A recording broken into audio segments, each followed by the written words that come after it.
Eles desrespeitaram as leis de Deus. Eles desrespeitaram a integridade de manifestantes de direita pacífico. Os manifestantes estavam fazendo uma oração, um Pai Nosso, ajoelhados ali, quando foram agredidos pela Polícia Militar do Distrito Federal. Eles jogaram gás de pimenta até em mulheres. Agrediram uma mulher desarmada, pacífica, de direita, conservadora. Por que nós devemos respeitá-los? Lembrem-se, eu defendo o conceito de polícia. Eu sou pela lei e pela ordem. Eu defendo autoridade e hierarquia. E é justamente por isso que nós devemos criticar as instituições que são imperfeitas. Elas não são a cidade de Deus, elas merecem críticas, sim. E não adianta falar que foi um mau policial que fez isso. Não foi um policial rebelde que agiu a despeito das ordens institucionais. Não. Quem agrediu esses manifestantes foram policiais cumprindo as ordens superiores, ou seja, foi a instituição chamada Polícia Militar do Distrito Federal que agrediu esses manifestantes. Pelo contrário, existem bons policiais na Polícia Militar do Distrito Federal.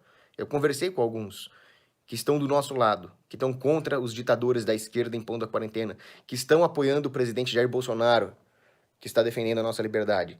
Então, individualmente, sim, existem bons policiais. Mas a instituição Polícia Militar do Distrito Federal não merece respeito por esse ato que ela cometeu. Merece, sim, as nossas mais pesadas críticas. Temos que criticá-los. Afinal, como dizia Nietzsche, a crítica é o vento fresco que impede que o bolor da corrupção surja no seio das instituições. Isso é Nietzsche. Tudo bem, Nietzsche não é um bom exemplo de um conservador, pelo contrário. Agora, voltemos-nos então ao conservadorismo raiz. O que diz a Bíblia? Atos dos Apóstolos, capítulo 5, versículo 29. Obedeça primeiro a Deus.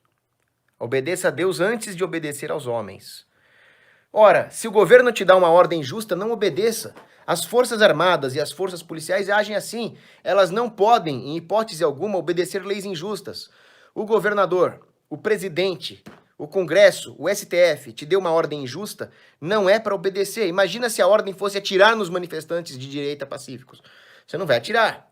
Da mesma forma, não cumpra uma ordem injusta de jogar gás de pimenta nesses manifestantes. Eu servi, eu sei como é que funciona isso. No CPOR. Teve uma vez que eu recebi uma ordem injusta que eu não cumpri. Eu estava de serviço de guarda, estava lá armado de FAL 762, passou umas moças voltando da balada ali, elas estavam com maconha. Aí o sargento de dia falou, ó, detém elas que eu chamo a polícia. Elas não eram traficantes, não eram... Eu falei, ó, moça, estão querendo chamar a polícia pra vocês, vaza daqui. Aí o sargento perguntou o que aconteceu, eu falei, elas fugiram, queria que eu atirasse nelas. Enfim, não cumpri uma ordem justa, porque vai contra a minha consciência, vai contra as leis de Deus. Nós temos que resgatar um conservadorismo crítico. Nós não podemos simplesmente idolatrar instituições só porque o cara tá de farda, ele tá acima de críticas. Só porque a polícia... Eu defendo o conceito de polícia, eu já disse isso. Eu acho maravilhoso a ideia de profissionais especializados em defesa e segurança para matar bandidos, para matar agressores de inocentes e proteger a sociedade. Eu gosto quando um policial mata um bandido em combate.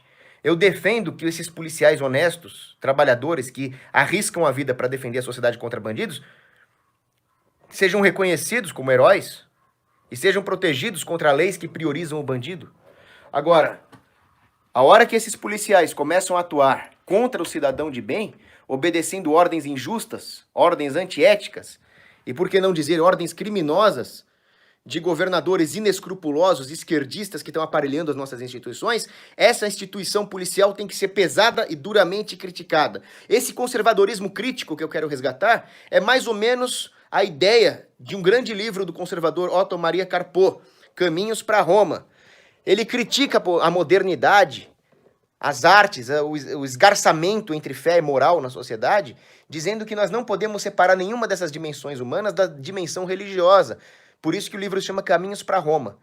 Da mesma forma, extrapolando um pouco o argumento do Carpo para as questões judiciais e políticas, no momento em que nós idolatramos a polícia só porque ela é polícia, independentemente dela seguir ou não as leis de Deus, nós estamos caindo no pecado da idolatria e perdendo o lastro do trilho da justiça. Em vez de absolutizar a lei de Deus e pautarmos-nos pelo direito do indivíduo, pela dignidade da alma humana, nós estamos colocando instituições falíveis num pedestal.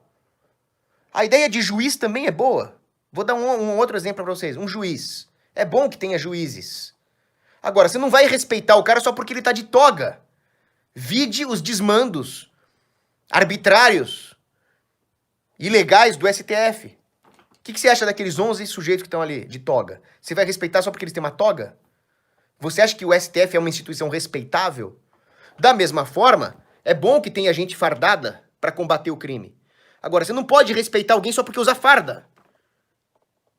Togas, fardas. Isso depende do que o cara pratica. Vamos voltar para as raízes filosóficas do Ocidente. Aristóteles, o que Aristóteles dizia? É preciso viver segundo a razão, dirigido para a virtude. Dessa forma, nós realizamos a nossa natureza. Ou seja, nós atualizamos aquele projeto original de Deus.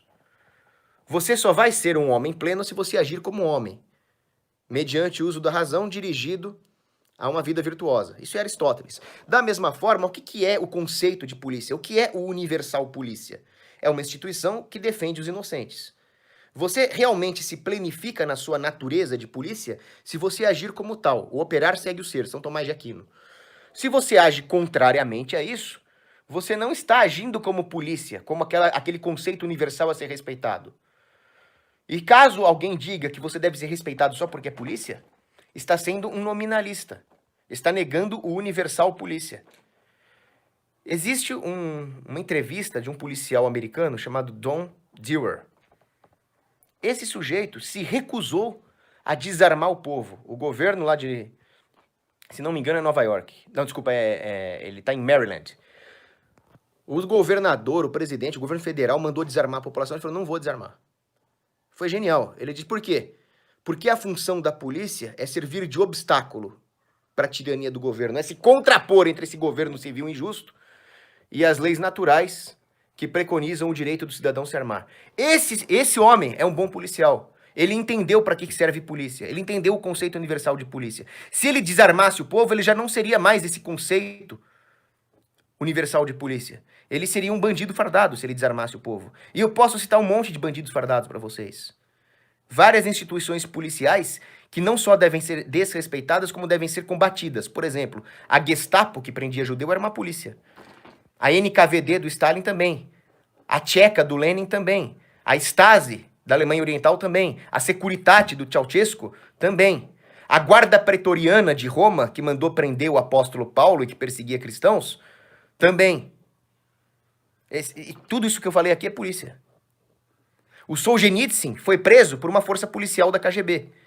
Só porque ele escreveu um livro criticando o regime soviético chamado Arquipélago Gulag. E ele disse, eu não vou andando para a corte com as minhas próprias pernas, eu me recuso a compactuar com a injustiça. Se eles quiserem me prender, eles vão ter que me buscar, disse Solzhenitsyn. Ele era mais ou menos a Sarah Winter soviética. Só que o Solzhenitsyn era feinho, coitadinho, né? Mas um gênio. E alguém que entendeu que o conceito de justiça está acima das instituições humanas. Se você inverter essa relação, você não pode se dizer conservador. É impressionante como, quando se trata de criticar a igreja, aí as pessoas cometem críticas institucionais injustas. Então, nos raríssimos casos em que aparece um padre pedófilo, ai, a igreja católica! Ninguém vai falar que é um mau padre, né? Vão falar que a culpa é da igreja católica. Por quê? Tudo isso é um ataque das potestades de Satanás contra a igreja, que é o corpo místico de Cristo. Não, quando tem um clérigo pedófilo, ele é um mau clérigo. Ele está indo contra os mandamentos da igreja. Mas aqueles policiais que agrediram manifestantes não estavam indo contra a polícia. Eles estavam, pelo contrário, obedecendo a polícia e desrespeitando a lei de Deus. Vocês têm que entender isso de uma vez por todas. Se nós não pudermos criticar a polícia, ela vai se tornar aparelho dos psicopatas de esquerda que estão no poder. A única chance que nós temos de manter a polícia do lado da justiça é criticá-la, é apontar o erro. Se nós não tivermos a justiça como farol, nós vamos ter uma instituição capaz de implantar o comunismo pela força, que é a polícia, isenta dessas críticas, imune a essas críticas. E pronto, elas vão fazer exatamente o que aqueles que têm poder de controlá-la querem, que é usá-la como instrumento de tirania. O único controle que existe disponível para o cidadão de bem, conservador, de direita, é a crítica. Se nem isso nós podemos ter, se a censura parte da própria direita, nós estamos sendo um movimento autofágico. Dá para entender isso? Olha, tem um jornalista chamado Walter Bagehot. Ele viveu há muito tempo atrás, século XIX. E ele estava criticando a Câmara dos Lordes, apesar dele ser um aristocrata. Ele gostava da Câmara dos Lordes, ele era contra a democracia popular, e ele, justamente por defender a ideia de uma Câmara dos Lordes que protegesse o direito do indivíduo contra a massa, contra a turba, ele disse: é preciso criticar a Câmara dos Lordes.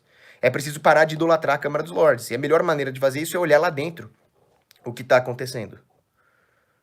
Da mesma forma, nós temos a Polícia Militar do Distrito Federal.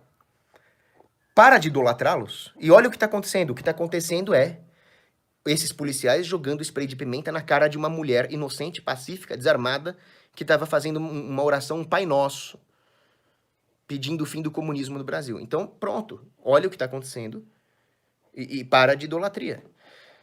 E outra coisa, para os policiais que estão assistindo esse vídeo, eu tenho muitos amigos policiais, tanto da reserva quanto da ativa, e eles precisam entender isso.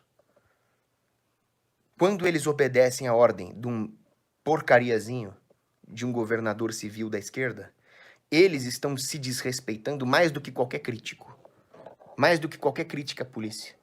Eles estão assumindo que o poderzinho temporal de um governadorzinho desprovido de qualquer virtude, um governadorzinho que não aguentava meia hora de academia de polícia, tá? Diga-se de passagem, está acima do guerreiro. E não está, nós sabemos disso.